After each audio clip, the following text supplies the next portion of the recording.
experience every moment through our voice. গল্পে খুঁজে পাবে ভালোবাসার স্পর্শ।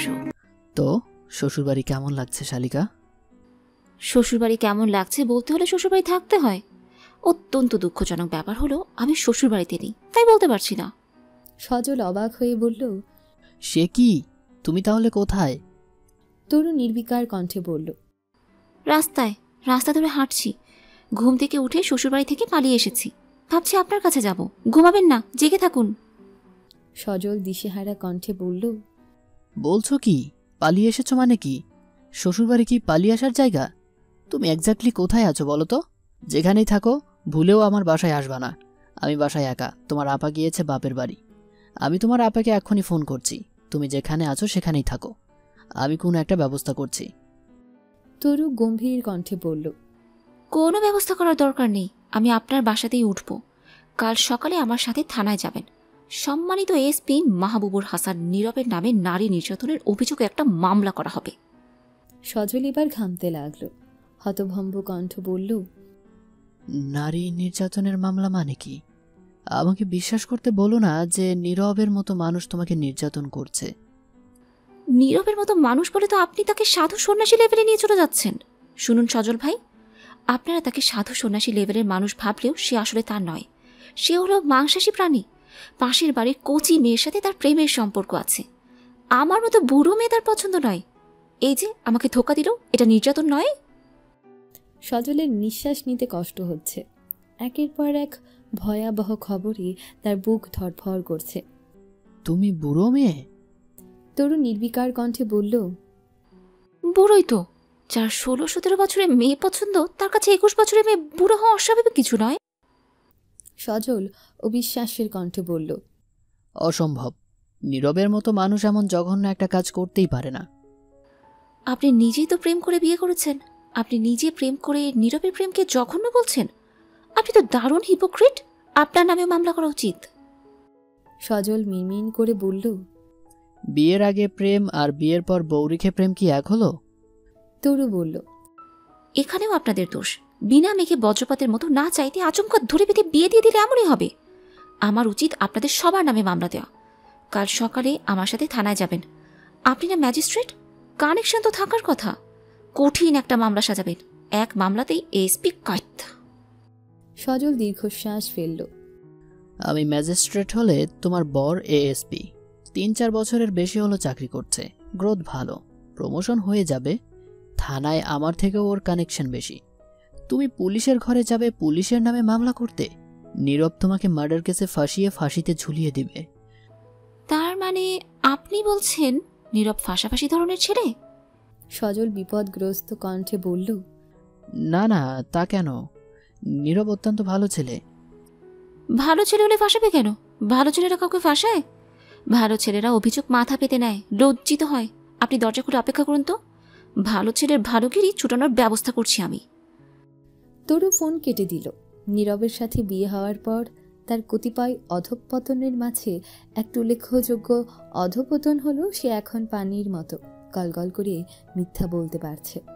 তরু ফোনটা পাশে ফেলে বিছানায় টান টান হয়ে শুলো।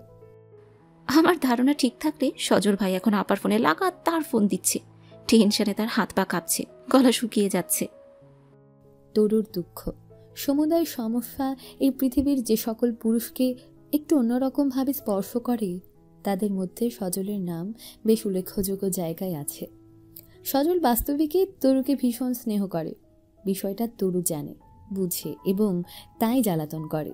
কান থেকে মোবাইল টেলিফোন নামানোর মিনিট খানেক পরই আবারও ঝনঝন করে বেজে উঠল সে বেয়ারা যন্ত্র।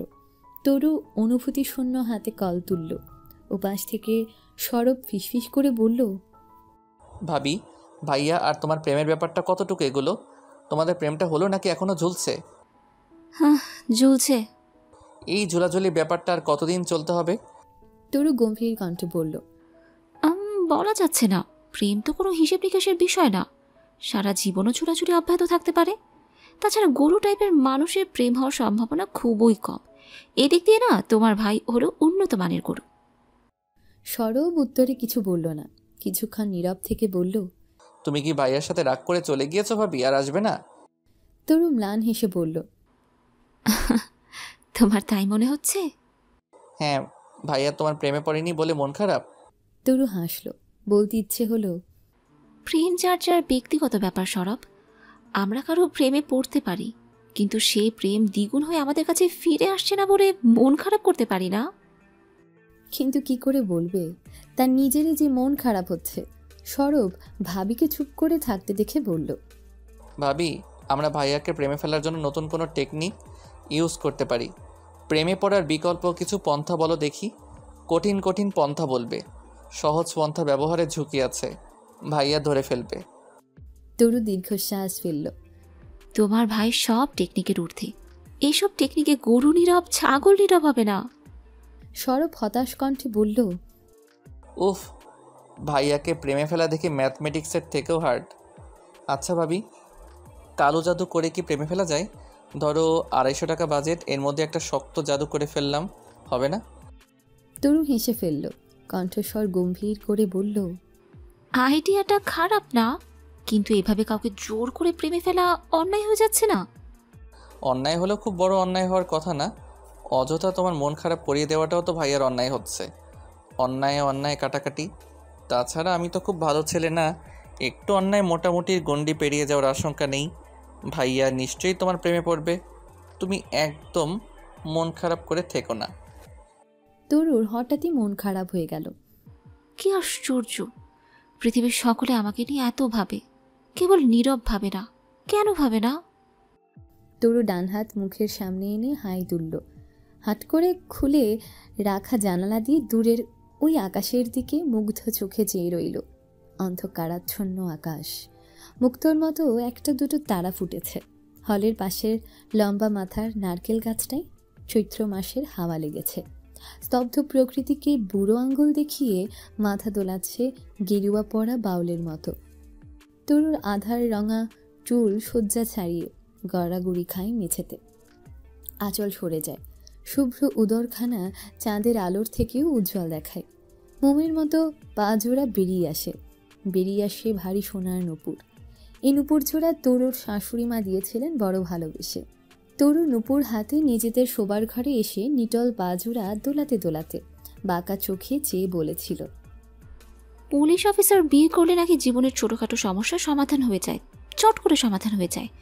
তা বলে নূপুরটা যদি ঝুঁকে ঝুঁকে নিজেরই পড়তে হয়, তাহলে বাবা মা এমন মিথ্যে লোভ দেখিয়ে বিয়ে দিলেন কেন? আশ্চর্য! নীরব বেরোনোর জন্য তৈরি হচ্ছিল। তরুর কথার প্রত্যুত্তরে শার্টের বোতাম লাগাতে লাগাতেই চোখ তুলে তরুর দিকে চাইল।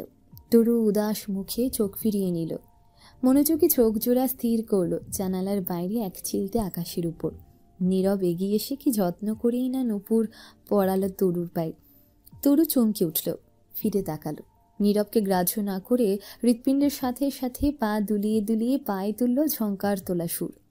চারপাশে যেন বেজে উঠল কোনো কিশোরীর বাঁধ ভাঙা হাসির মোহনীয়া রব। নীরব তরুর উদাসীনতাকে পরোয়া না করিয়ে তরুর মুখের কাছে মুখ নোয়ালো। তরুর নিখুঁত নাকের একমাত্র কলঙ্ক হয়ে থাকা ছোট্ট রন্ধ্রে বসিয়ে দিল সরু ছোট্ট এক মুক্তদানা। তরুর নিখুঁত নাকের উপর তা দেখালো আকাশের চোখ ফাঁকি দিয়ে ছিনিয়ে আনা ঝলমলে তারার মতো। তরুর হৃৎস্পন্দন থমকে গেল। এই বুঝি নীরব মুগ্ধতায় বাক্য হারায়। তরুকে বলল, তরু, তোমাকে আকাশের মতন সুন্দর লাগছে। নাক ফুলটাকে লাগছে আকাশের বুকে ছোট্ট তারা। গরু নীরব অবশ্যই ভদ্রলোকের মতো ব্যবহার করেনি। আমার মন ভেঙে দিয়েছে, সে করেছে গরুর মতো ব্যবহার। তরুর নাকের দিকে কয়েক পলক ভ্রু কুচকে চেয়ে থেকে নাকফুলের ছোট্ট কুচিখানা তরুর হাতে ধরিয়ে দিয়ে বলেছে, এটা লাগাবো কিভাবে? লাগে নাও তো। তরু দীর্ঘশ্বাস ফেলে। আকাশের মতো তার বুকের মধ্যখানেও গাঢ় বিষণ্ণতার আধার নামে। প্রকৃতির দোয়াত ভাঙা কালি ঢেলে সন্ধ্যা আঁকতেই নীরবের জন্য মন কেমন করে। নীরবের গন্ধে গন্ধে আচ্ছন্ন থাকা সন্ধ্যেটা শূন্যতায় খা খা করে। খা খা করলে উপায় নেই। নীরব সম্পর্কে তরুর কাছে কিছু অমীমাংসিত রহস্য আছে। সে রহস্যের সমাধান না হওয়া পর্যন্ত এসব খা খা ফাফায়ের দাম দেয়া হবে না, একদমই না। তরু বুক ভর্তি শূন্যতা নিয়ে ঘুমের রাজ্যে পাড়ি জমালো। এলো শাড়ি, এলো চুলের মেঘকুমারী, চোখের পলকে ঘুমকুমারী হলো। জানালা দিয়ে বয়ে গেল রাত্রিকালের দীর্ঘশ্বাস। কে যেন বলেছিল প্রকৃতি শূন্যতা পছন্দ করে না। বিষয়টা বোধহয় সত্য। সেই শূন্যতা পূরণ করতেই তরুর বুক ভরিয়ে দিয়ে স্বপ্নের দুয়ারে নীরবের দেখা মিলল। নীরব তার ঘরের আরাম কেদারায় বসে বই পড়ছে। কোনো কারণে তার মুখখানা শুকনো, বিষণ্ণ। তরু সব সময়ের মতো বিছানায় পা ঝুলিয়ে বসল। তার পায়ে টকটকে লাল আলতা, পায়ের টিনের চালে পড়া বৃষ্টির মতোই সিনচিনি ধ্বনি। ভারী চুলের বহরও ঝুলছে শয্যা বেয়ে বেশ খানিকটা নিচ পর্যন্ত। পান খেয়ে লাল টুকটুকে ঠোঁট। তরুর টকটকে ঠোঁটে রহস্যময়ী হাসি হাসল। নুপুর পড়া পা জোড়া দোলাতে দোলাতে শুধালো, তুমি এত মন খারাপ করে বই পড়ছো কেন নীরব? বইয়ের মলাটা কি হাসি খুশি? এমন হাসি খুশি বই পড়ে বুঝি মন খারাপ করতে হয়? নীরব বলল, আমি তো বই পড়ছি না তরু, তোমাকে পড়ছি। তরু বিস্মিত কণ্ঠে বলল, আমাকে পড়ছো? আমাকে পড়ছো মানে? নীরব বিমর্ষ মুখে মাথা নাড়ল। তরু শুধালো, তোমার চোখগুলো এত বিষণ্ণ দেখাচ্ছে কেন নীরব? কি আছে আমার মধ্যে? তুমি কি আমার অভিমানগুলো দেখতে পারছো? পারছি। এই অভিমান থেকে কি আমার মুক্তি নেই? নেই। কেন? তুমি তো খুব বুদ্ধিমতী, তুমি বলো কেন নেই? তরু টলমলে চোখে তাকালো, মাথা নেড়ে বলল, জানি না, আমি তোমাকে বুঝতে পারি না। নীরব হাত বাড়িয়ে দেয়, ভীষণ স্নেহ নিয়ে ডাকে, তরু। তরু তাকায়। নীরব চোখ ভরা প্রশ্রয় নিয়ে বলে, কাছে এসো তরু। তরু ঠায় বসে থাকে। তার ভীষণ অভিমানী মুখটির দিকে চেয়ে হাতটা আরও প্রসারিত করে নীরব। তরুর হাত টেনে নিজের কোলের উপর বসায়। মাঝরাতের মিহি হাওয়ার মতোই ফিসফিস করে বলে, তরু, এমন কে আছে যে তোমাকে আমার থেকে বেশি ভালোবাসতে পারে? এমন কে আছে যে আমার থেকেও ভালো বন্ধু হতে পারে? যে দেখো, আমি তোমার সবচেয়ে ভালো বন্ধু হয়েছি। তোমার মাঝের সকল আয়না আমি ভেঙে ফেলেছি। যে মুহূর্তে তুমি আমাকে ভালোবেসে ডেকেছ, আমি ঠিক সেই মুহূর্তেই তোমার হয়েছি। পুরো পৃথিবী তোমার রূপবতী ইন্দ্রাণী রূপ দেখেছে। আমার মতো সাধারণ পুরুষের কি ইন্দ্রাণীকে ছোঁয়ার সাধ্য আছে? এই রূপ যে আমার ধরাছড় বাইরে। এত রূপের উত্তাপে পুড়তে থাকা তুমি বড় অপরিচিত। আমার কি দোষ? সাধারণ পুরুষ আমি তোমায় ইন্দ্রাণী নয়, কেবল আমার তরু রূপে দেখেছি। তোমাকে যত কাছে টেনেছি, তত তোমার রূপের ছটা ঘষে অভিমান দেখেছি। ওই অভিমান তুমি শুধু আমাকে দিয়েছ। ধন্যবাদ তরু, সেই অভিমানে আমি আমার তরুকে পেয়েছি। নীরবের অবাধ্য হাত কত বাস্তব হয়ে বিচরণ করছে তরুর রন্ধ্রে রন্ধ্রে। মেঘমন্ত্র কণ্ঠটা যেন ঝনঝন করে বাজছে কানের কাছে। তরুর আচমকা ঘুম ছুটে গেল। স্বপ্ন না বাস্তব তা প্রভেদ করার চেষ্টা না করে দুই হাতে মুখ ঢেকে ফুপিয়ে কেঁদে উঠল। বহু বহু বছর পর তরু হামাও করে কাঁদল। এই মুহূর্তে নীরবের গা ঘেঁষে বসার জন্য বুক হাহাকার করে উঠল। ঘড়ির কাঁটায় খেয়াল হলো না, অভিমান খেয়াল হলো না, অদৃশ্য দেয়াল খেয়াল হলো না। তরু সব ভুলে নীরবের মোবাইলে ফোন লাগালো। নীরব বোধহয় জেগেই ছিল। ফোনটা রিং হতেই রিসিভ করলো। তরু তখনও ফুপাচ্ছে। নীরব ফোন ধরতেই হামাও করে কেঁদে উঠল আহ্লাদে। বলল, কোথায় তুমি? আমি তোমার কাছে যাব। নীরব বিস্মিত হলো না, তবে কণ্ঠে প্রকাশ পেল অপ্রতিরোধ্য স্নেহ। বলল, এত রাতে তুমি হলঘর থেকে বেরোতে পারবে তরু? নীরবের কণ্ঠ শুনে বুকের ভেতর টলমল করে উঠল আবেগের সমুদ্র। রুদ্ধ কণ্ঠেই ধমক দিল, সব যদি আমাকেই জানতে হয়, তাহলে বাবা আমায় পুলিশের কাছে বিয়ে দিল কেন? তুমি জানতে না তোমার বউ হলে থাকে? বিয়ে করার সময় মনে ছিল না? বিয়ে করেছো কেন? নীরব উত্তর দিল না। কিছুক্ষণ নীরব থেকে তরুর ঝাঁঝ শুনল। কণ্ঠে চাপা কৌতুক নিয়ে বলল, ও হ্যাঁ, পুলিশের তো এগুলোই কাজ। তোমার স্বামীর অন্যায় হয়েছে তরু। নীরবের কথায় ফোন কেটে কান্না থামিয়ে চোখ মুখ গম্ভীর করে বসে রইল তরু। নীরব ঘণ্টাখানেক বাদে আবারও টেলিফোন করল। তরুকে গেটের কাছে আসতে বলে ফোন কাটল। তরু চোখে মুখে ভীষণ বিরক্ত ভাব ধরে রেখে নিচে নামল। নীরব কিভাবে ব্যবস্থা করেছে বুঝে না পেলেও হলের দারোয়ানের ফুলে ফেপে থাকা পকেটে কিছুটা আঁচ করা গেল। দারোয়ান নিস্পৃহ মুখে গেট খুলে দিল। নীরব গেট থেকে কিছুটা দূরে দাঁড়িয়ে আছে। গায়ে মেটে রঙের পাঞ্জাবি আর রাস্তার বাতির আলো আধারিতে নীরবকে দেখাচ্ছে বিষণ্ণ সুন্দর। তরু হঠাৎ করেই উপলব্ধি করল, এই মানুষটার মতো ভালো বন্ধু সে আর কখনো পাবে না। নীরবের মতো নীরব প্রশ্রয়ে সকল দাবি মেনে নেওয়ার মতো মানুষ তরু আর কখনো পায়নি। তরু ভাবল, প্রথম দিন থেকে নীরব আমাকে অবাধ প্রশ্রয় দিয়েছে বলে আমি নীরবের সামনে গিয়ে দাঁড়িয়েছি কেবল তরু হয়ে। পাছে সে আমার মন ও মুখের কথার প্রভেদ বুঝতে পারবে না বলে ভয় হয়নি কখনো, মন গুটিয়ে আসেনি। তরু যেন নিজের মনেই চমকে উঠল। চিন্তার সুতোয় সুতোয় টান লেগে মস্তিষ্কে নতুন এক চিন্তার উদয় হলো। উপলব্ধি হলো, এই 21 বছরের জীবনে নীরবের মতো অত মনোযোগ দিয়ে আমাকে আর কেউ শোনেনি। আমার অদ্ভুত কথার বাণে অনেকেই ভেসেছে, আমার উদাসীনতা দেখেছে, আমার কথার সাথে তাল মিলিয়ে অনেক আকৃষ্ট করার চেষ্টাও করেছে আমাকে। চোখ ভর্তি কপটতা নিয়ে বাহ্যিক তরুকে জানতে চেয়েছে। অবাক হয়েও বিরক্ত হয়েও আমার রূপ চাঞ্চল্যে চুপ থেকেছে, কিন্তু কেউ আমাকে শুনেনি, মনোযোগ দিয়ে শুনেনি। যার কাছে নির্ভয় হয়ে কথা জমা রাখা যায়, আমার তেমন কোনো বন্ধু হয়নি। আমার চারপাশ ঝাঁক ঝাঁক বন্ধুদের হুল্লোড় থাকে, অথচ আমি দেখেছি কেবল দেওয়াল, আর সেই দেওয়াল ভাঙার অপেক্ষা। তরু দীর্ঘশ্বাস ফেলল। নাসারন্ধ্রে নীরবের নিজস্ব সেই গন্ধটা ধাক্কা দিতেই চেতনা ফিরল। নীরব ততক্ষণে কাছে এসে দাঁড়িয়েছে।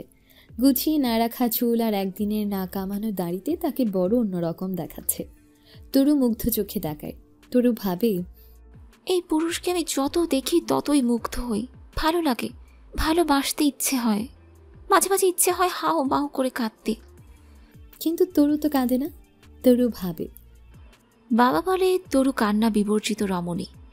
কান্না বিবর্জিত রমণীদের চোখে কান্না থাকে না, বুক জুড়ে থাকে বিষণ্ণতা। তবে তরু আজ কি করে অমন হাওমাও করে কেঁদে ফেলল? সকল বিষণ্ণতা উড়ে গিয়ে কেন মনটা আচমকা কেমন হালকা হয়ে উঠল? তরুর এসব ভাবনার মাঝেই নীরব নিঃসংকোচে তরুর হাত ধরল, সামনের দিকে এগিয়ে গিয়ে বলল, চলো। হাতে টান পড়তেই তরুর ভারী খোঁপা সর্বনাশা নদীর তীরের মতোই ভেঙে পড়ল, এলিয়ে পড়ল পুরো পিঠ জুড়ে। তরু শুধালো, মোটর সাইকেল আনোনি? কি করে এলে? পরিচিত এক বন্ধুর মোটরসাইকেলে এসেছি। এত রাতে মোটরসাইকেল নিয়ে বেরোলে মা দুশ্চিন্তা করবে না? তরু বাঁকা চোখে চাইল। তো তোমার বউকে তুমি হাঁটিয়ে হাঁটিয়ে নিয়ে যাবে এত রাতে? নীরব স্বাভাবিক স্বরে বলল, কেন, কোলে করে নিয়ে যাব? তোমার স্বামী পুলিশ বলে কথা। তুমি তো আর হেঁটে যাওয়ার জন্য পুলিশকে বিয়ে করনি। বউকে মাঝরাতে কোলে করে হেঁটে বেড়ানো পুলিশদের কর্মকাণ্ড হওয়া উচিত। স্পষ্ট তরুকে খোঁচা মারার চেষ্টা। তরু প্রত্যুত্তর না করে আর চোখে চাইল। কৃষ্ণপক্ষের ম্লান চাঁদও উজ্জ্বল হয়ে উঠল তরুর চোখে। কোথা থেকে ভেসে এলো হাসনাহিনার গন্ধ। ঘড়ির কাঁটা বোধ করিয়ে মহান নির্বাণ লাভ করল। মহানির্বাণ লাভ করল সময়, জ্ঞান, গন্তব্য। বিচ্ছিরি গরম ছাপিয়ে শীতল হাওয়া এসে লাগলো গায়ে। নীরব পরিষ্কার আকাশের দিকে চেয়ে চিন্তিত কণ্ঠে বলল, বৃষ্টি হবে। কিছুক্ষণের মাঝে হাওয়ার তেজ বাড়ল। সেই হাওয়ায় দোল খেয়ে গেল তরুর এলো চুল, মোলায়েম আঁচল। তরুর মুখে এখন আর প্রতিমা ভাব নেই। চাঁদের ম্লান আলোই তাকে দেখাচ্ছে উচ্ছল কিশোরীদের মতো। নীরব এখনো শক্ত করে ধরে আছে তার হাত। সময় গড়াচ্ছে, তারা হাঁটছে গন্তব্যহীন। তরু মনে করে ভাবে, এই রাত, এই জ্যোৎস্না, এই শীতল হাওয়া সকলে যেন ডাকছে মেঘের মতো। এ যেন এক মেঘের দেশ। নীরব সেখানে আস্ত একটা প্রেম, প্রেমের বাড়ি। যে প্রেম মেঘের মতো উড়ে বেড়ায়, ঝাপটা দিয়ে ভিজিয়ে দেয় আচমকা, কিন্তু মুঠো করে ধরে ফেলা যায় না। সে কেবল ধরা দেয় মনে মনে। তরু মনে মনে ভাবে। তরু হাঁটতে হাঁটতে আকাশের দিকে চাইল, শুধালো, নীরব, বলো দেখি, হোয়াট ইজ লাভ? ভালোবাসা মানে কি? নীরব বলল, ঘর। তরু চোখ ফিরিয়ে তাকালো। ঘর? আর ঘর মানে? শান্তি। তরু আবারও নজর ফিরিয়ে আকাশে চাইল, উদাস কণ্ঠে শুধালো, আর শান্তি মানে? নীরব তরুর দিকে চাইল, চোখে চোখ পড়ল। তরুর হৃদস্পন্দন থমকে গেল, নিঃশ্বাস আটকে এলো। নীরব বলল, তুমি। শান্তি মানে তুমি। তরুর থমকে যাওয়া স্পন্দন আবারও ছুটতে লাগলো লাগামহীন। নীরব আগের মতোই ভাবলেশহীন পথ চলছে। তরু বিড়বিড় করে বলল, আমি পথের ধারে প্রাচীর ঘেরা এক বাড়ির প্রাচীর ঘেঁষে বেড়ে উঠেছে এক সাদা জবার গাছ। ফুলের ভারে নুয়ে এসেছে কাণ্ড। নীরব হাত বাড়িয়ে একটা ফুল ছিঁড়ল। হাঁটতে হাঁটতে হাত ছেড়ে রুক্ষ হাতে জড়িয়ে ধরল তরুর পাতলা কোমর।